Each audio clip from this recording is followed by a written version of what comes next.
Salam alaikum, chers internautes. Aujourd'hui, votre chaîne Excellence Industrielle va vous offrir une formation sur la résolution des problèmes. Pour cela, nous allons vous présenter une des méthodes les plus performantes qui a démontré des résultats très poussés. Cette méthode elle s'appelle la 8D.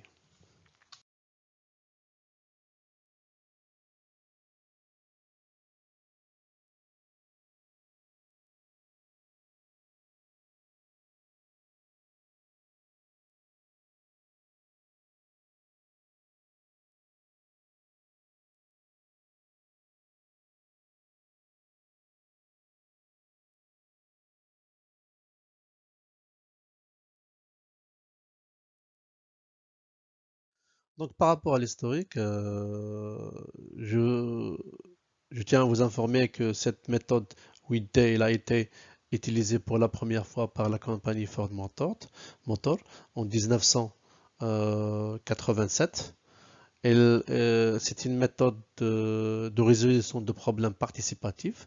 Elle est, elle est pratiquée avec une équipe pluridisciplinaire.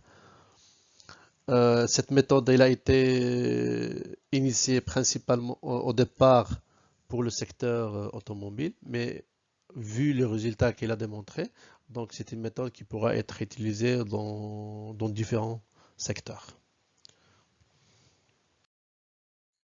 Concernant les objectifs de cette formation ou cette méthode de résolution de problèmes, premièrement c'est systématiser la résolution des problèmes. Il encourage aussi le travail en équipe pluridisciplinaire pour résoudre les problèmes. Il favorise l'amélioration continue et aussi il pérennise les résolutions des problèmes ponctuels.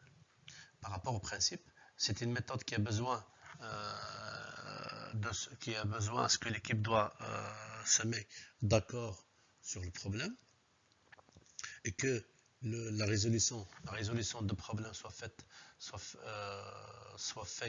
en équipe. C'est une méthode qui a comme principe la sécurisation du client et du personnel comme une priorité primordiale. C'est une méthode qui utilise des outils de recherche des causes et effets.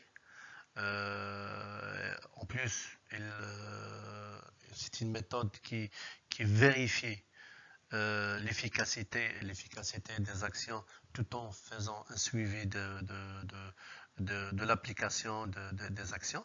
Et c'est une méthode qui est basée sur le partage et la capture des leçons de chaque problème. Commençons maintenant à décortiquer la méthodologie 8D. Donc la première étape, ça s'appelle D1, ben, c'est initialisation de la démarche. Donc pour cette étape, trois ingrédients majeurs devront être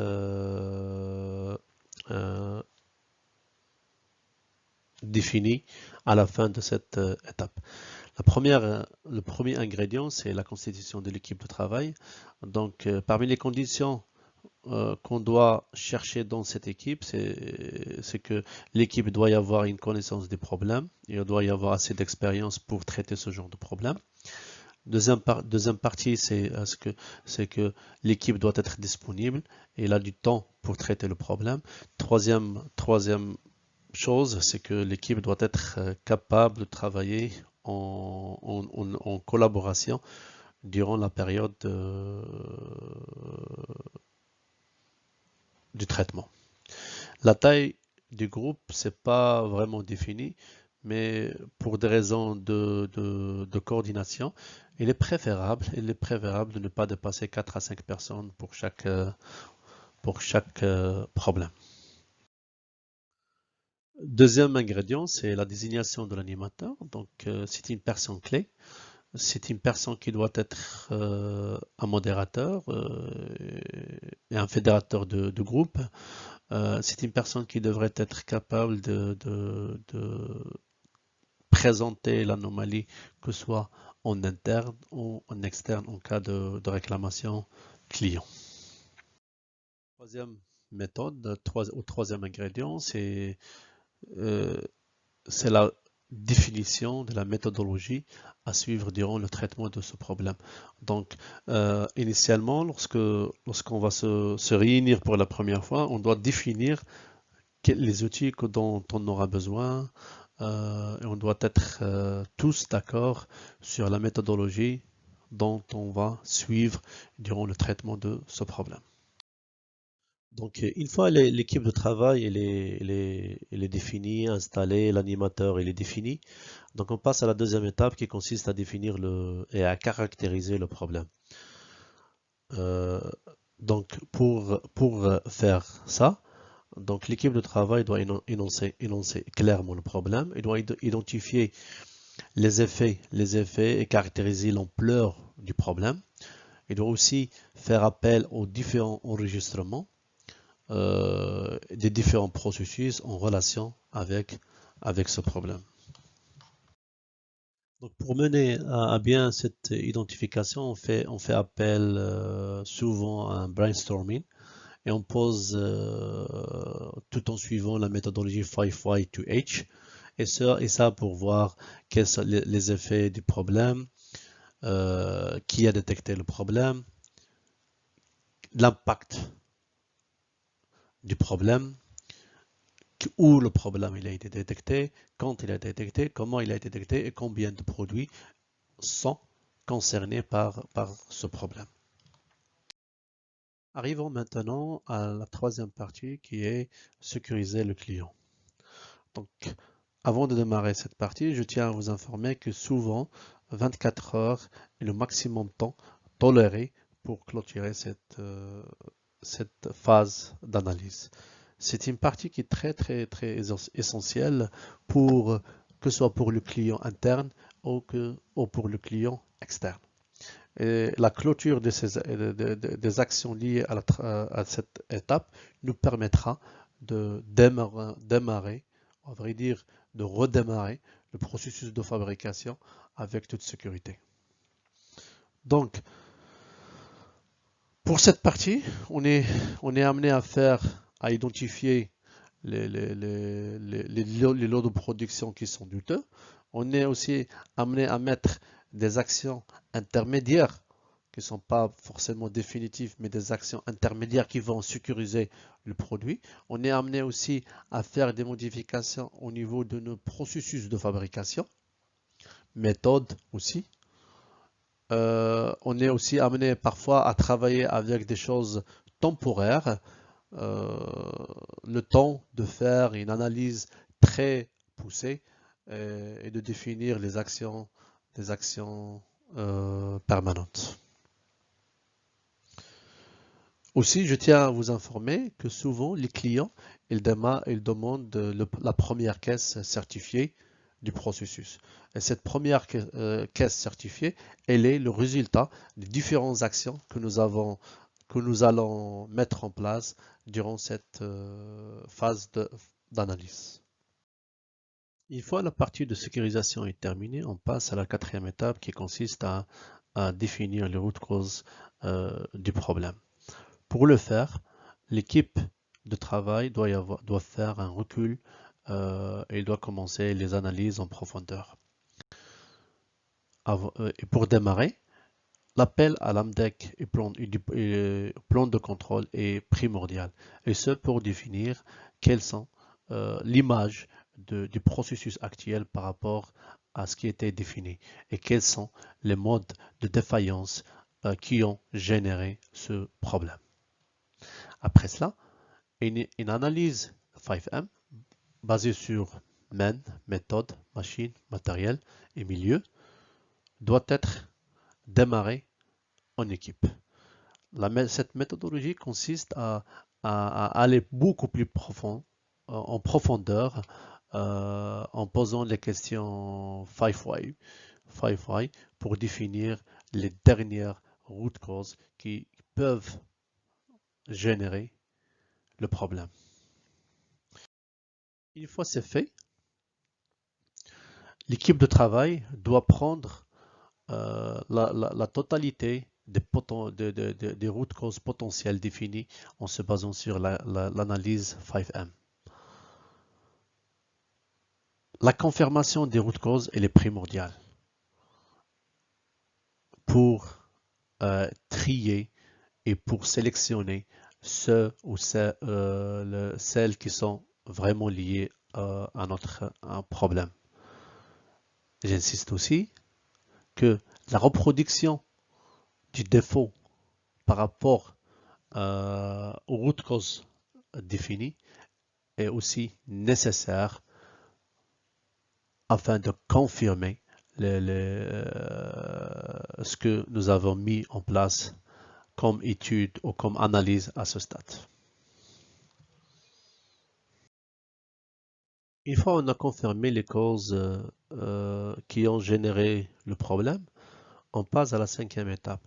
Cette étape consiste à définir les actions correctives devant chaque cause potentielle.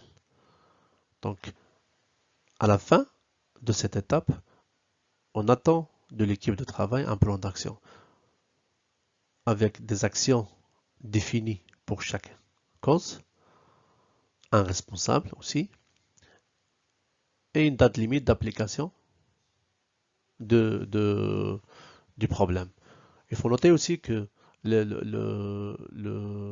l'animateur ou le coordinateur de l'exercice 8D est la personne qui doit faire le suivi, bien sûr avec le support de l'équipe de travail, mais c'est lui qui doit faire le suivi. Il doit être capable aussi d'alerter en cas de, de retard ou en cas d'impossibilité d'appliquer des actions qui sont définies par l'équipe. Une fois on est arrivé à ce stade d'analyse, l'équipe de travail doit être capable de capitaliser la totalité des actions prises durant cette analyse dans un document 8D. Il doit aussi tenir à ce que sur le document doit y avoir une description du problème, on doit avoir les noms des personnes qui ont assisté à l'analyse, on doit voir les actions immédiates qu'on a mis en place, le résultat des différentes retouches complétées au sein de l'usine pour sécuriser le client. On doit aussi avoir le plan d'action détaillé des actions correctives que l'équipe va mener durant les prochains jours. Il faut noter aussi que souvent, les clients, ils demandent les 5D au bout de 8 jours. Donc, la notion du temps, elle est très, très essentielle, très primordiale, à vrai dire, durant notre analyse. Et l'équipe de travail doit veiller à ce que les milestones définis par le client pour soumettre les différentes étapes de 8T soient respectées à la lettre. Donc arrivons maintenant à la 6e étape. Cette étape consiste à vérifier l'efficacité des actions menées par l'équipe pour faire face aux problèmes reçus de la part du client. Donc, l'équipe de travail doit développer des check sheets pour les gens de la production. Cette checklist permettra de faire le suivi du problème, que ce soit en interne, que ce soit en externe. En cas où le problème est éradiqué, donc on va dire que les actions menées par l'équipe de travail elles ont été efficaces. Une fois le problème elle va reparaître une autre fois, donc l'équipe de travail doit refaire le 8D à partir du quatrième D. Donc de nouvelles causes devront être redéfinies, nouvelle action devront être redéfinis.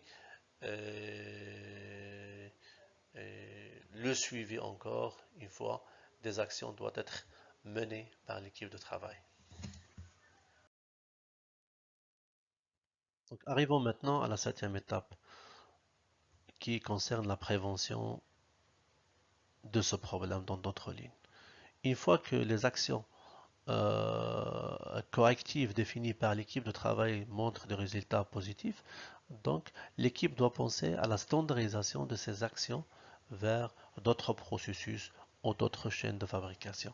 Dans ce cas, les actions à entreprendre pour ces processus ne seront pas correctives, mais seront plutôt préventives. Les modalités de mise en œuvre sont semblables à celles des actions correctives. Parmi les actions préventives habituellement entreprises en note, la mise en place, la mise à jour des documents, la mise à jour du AMDEC, la mise à jour du plan de contrôle, la reformation du personnel et la modification du processus de fabrication. Donc, arrivons maintenant à la dernière étape du 8T. Il concerne à clôturer la 8T en présence de l'équipe de travail.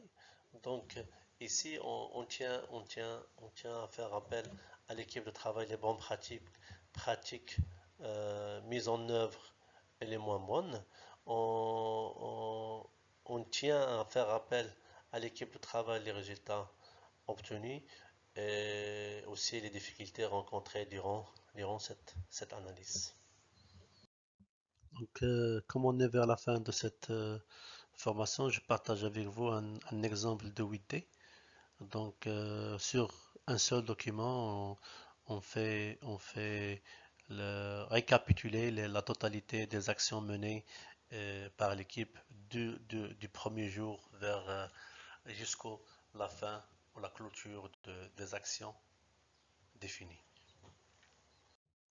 Voilà, on est vers la fin maintenant de notre formation. J'espère que vous allez apprécier la formation. Si c'est le cas, vous merci de cliquer sur j'aime et n'oubliez pas de vous abonner sur notre chaîne Excellence Industrielle pour recevoir les nouveautés de notre chaîne. Merci et à bientôt.